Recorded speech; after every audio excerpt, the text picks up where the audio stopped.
What's up, everyone, and welcome to another Bitcoin market update. In these videos, you will learn how to use technical analysis to forecast price movements in your favorite cryptocurrencies like Bitcoin and others, and also see where we are looking to buy and sell these crypto assets ourselves. So let's get into it here with Bitcoin on the weekly time frame. So starting off here on the weekly time frame, you can see that we've had this drawdown and now we're subsequently getting this rise in price off of this light blue support zone that we talked about for quite some time. This light blue support zone is our main support zone on the weekly time frame, aside from this zone down here, which is around 19,500. Now, we don't really have an established trend on the weekly time frame, even though it kind of looks like we do right here, because these highs are kind of weird, where this, the way you would read this is low, high, lower low, higher high, lower low. So it's kind of weird because this high of this candle is higher than this one. But anyways, this is not an established bear trend in my opinion. We'll see what we end up getting here, but right now you can see the longer lower wicks here. Good news for the bulls, but now it's just a matter of where is that weekly lower high below this one right here going to be set. And I would bet my money anywhere below the R2 weekly pivot here. So this is at 46,300 roughly. You can see right now we're having a miniature sell-off here today with about 4% decline. And we'll look at the daily and talk about why that is. So looking at the daily time frame, we have officially changed the trend for the bulls. But before we talk about that, I just wanted to briefly apologize for not putting out one of these videos yesterday because I was moving into my new apartment and was not really able to get my Wi-Fi working. And that's also why I have a different background right now because I am currently trying to get my Wi-Fi to work, and therefore I'm not at my new apartment yet. Hopefully we'll get the Wi-Fi up tomorrow and I'll be able to start recording from my new room, which is nice. But for right now, this is what we're working with. The interesting development here is looking at a couple different zones. So you can see that we have officially changed the trend for the bulls. So we had this bear trend right here. We had high, low, lower high, lower low. No follow through here. We got a nice push through this white candle, retested it right here, and then boom, we had this nice appreciation in price, this trade that we talked about on this channel. The other thing that we see here is we now have a bull trend that has emerged off of this nice bullish candle that we got here. So we have a low, high, higher low, and then higher high with 3 candle closes above this key high here. And so that makes this black candle a strong support zone for price if we do end up getting down to it and touching it. This is from June 12th, our daily candle here. The other thing to keep in mind here is a couple things. One, we have this gray support zone right here that is from back here. And the reason it's a support zone now is because we closed 2 candles above it right here. So now this should be acting as support. The difficult thing here is if you look at the moving averages, this is what's suppressing price right now. We talked about back here somewhere that when we get the first test of this is going to be a pretty significant push down, because when you see on the bull side, whenever we get a deep kind of strike into the zone when it first starts, like right here, we have a pretty significant move off of it. We come back into it, pretty significant move off of it.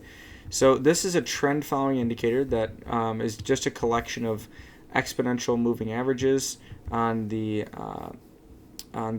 fast side here with shorter time frames, and then long side here with longer time frames. So these ones move slower, these red ones.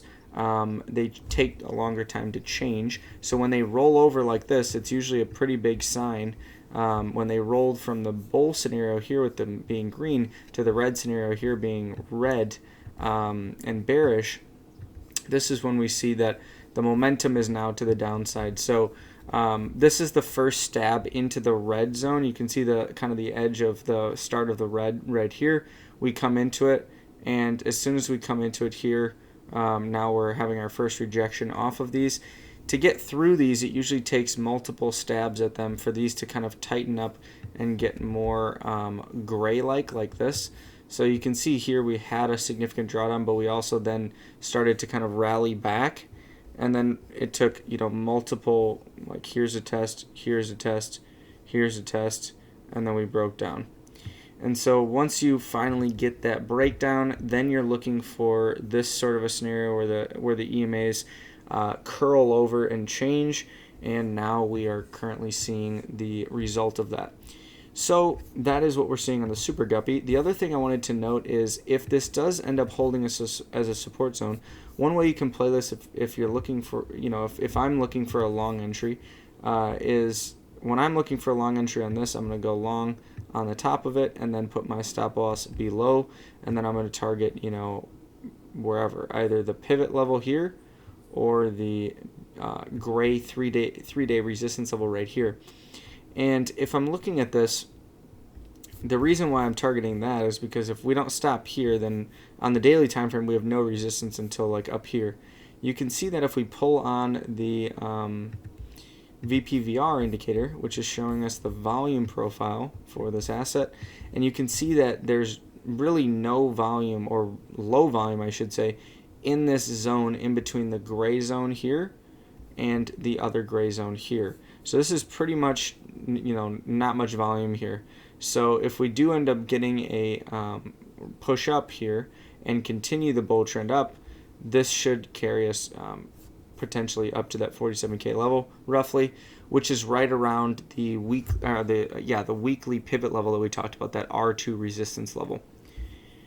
So now let's go down to the lower time frames and talk about the trade that I took, that I did just get stopped out on today because I wasn't on my chart and I did on my Wi-Fi, and you can see that the level did hold here for just a moment.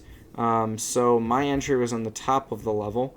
So technically, if I would have been at my computer, I could have made, like, I don't know, about 1% on spot, which isn't very much. And then you can see as soon as we bounced off at this level, we pushed right through it right here, and then my stop loss got triggered because I wasn't at my computer. So I got stopped out of this one, but that's okay because you're not going to win them all. And the other last several trades that I've taken on using, this kind of an idea with a support that we pushed through and then retested, or a resistance that we pushed through and retested. This is a resistance that we pushed through and then retested. Have played out well. So sometimes you're gonna have losses, and the thing about trading, that I think is, it's really just about, on the whole, are you winning or are you losing? So you're going to have losses. So this is one of those instances where the reason this level didn't hold very well is because of that daily pressure from the Super Guppy EMAs. You can see like they're really pushing price down here. So that has pressured price down. Now we're currently operating right around the bottom of that zone. If we do end up getting a candle close, 2 candle closes below that zone, that is when this will turn into resistance, and it could potentially be a shorting opportunity. The last thing I wanted to note was if we look at the Ichimoku cloud, we have finally gotten into the most bullish scenario for this indicator. The cloud is green, the price is above the Tenkin and the Kijun. They're both above the cloud, and the Tenkin is above the Kijun. So this is really good for trend continuation for the bulls. We'll see what we get, but if you're a cloud trader, the way that you can play this is bid on the Kijun here, and just wait for, I guess, that bid to hit, and then you can put your stop loss below the cloud. So that's pretty straightforward with that trend following indicator. We'll see what we end up getting here on Bitcoin. Right now the 4-hour time frame is in a bear trend. You can see that here with our high, low, lower high, lower low pattern here. So currently we had another lower high here, and then now we're coming down again. So we'll see what we end up getting, and that's about that. So that's all I got for this one, guys. If you like this video, give it a like down below and subscribe for future educational content around cryptocurrency and blockchain technology. And remember, everything on this channel is for educational purposes only and is not intended as financial advice. If you haven't already, check out our global Leutheria Telegram channel that you can join for free in the description below. This is where you can collaborate and learn with people from around the world who are interested and involved in the crypto economy, and it's all going to help you get closer to achieving your goal. So I highly recommend it, and check that out. And if you haven't already, check out our beginner technical analysis course if you'd like to learn how to trade assets like Bitcoin and Ethereum and others to generate consistent profits. All right, until tomorrow, onward and upward.